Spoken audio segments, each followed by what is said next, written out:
So, Michael Jordan always wanted the ball.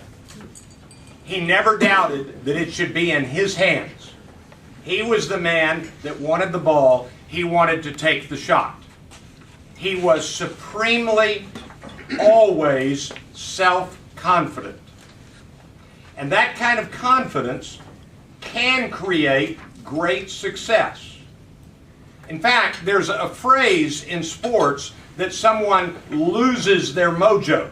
And I don't quite know how to define mojo, but mojo is you've got your confidence, you know you can do it. If you lose it, you've lost it.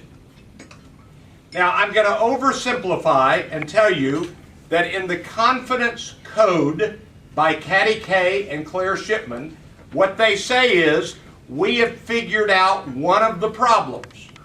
Women don't have the same level of confidence that men have.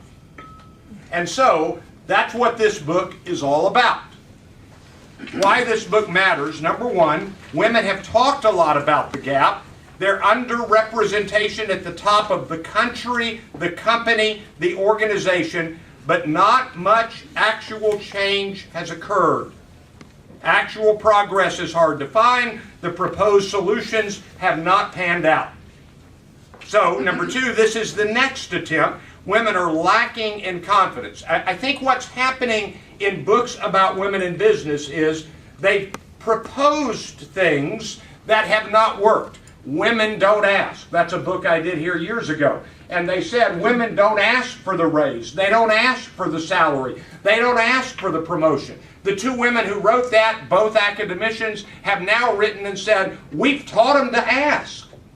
They're still not getting it. They're not getting the promotion. They're not getting the raise. They've learned to ask. They're not making the progress. So this book says, let's take a look at women and their confidence. This is an internal reality resulting in differences in external behaviors. And yet, many traits of confidence work against women. And so I want everybody to take your pen and circle this phrase. It is an unfair hierarchy. You know, Moneyball, the subtitle is an unfair game. Well, women are in a very, very huge unfair game.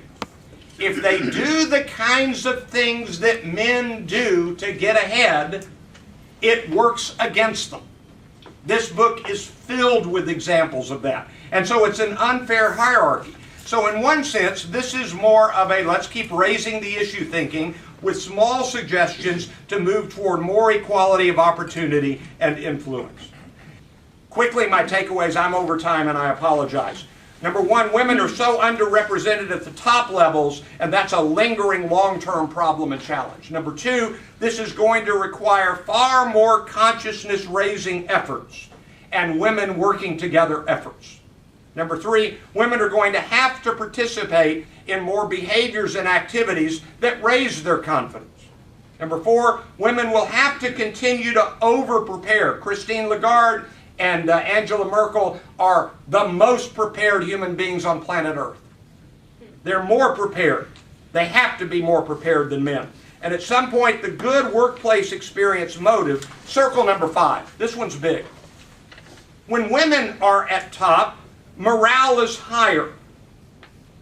Generally. There are exceptions. There are exceptions, but generally. And so the good workplace experience might need to rival the profit motive. In other words, women need to bring about these changes without selling their souls, without losing what is unique about women.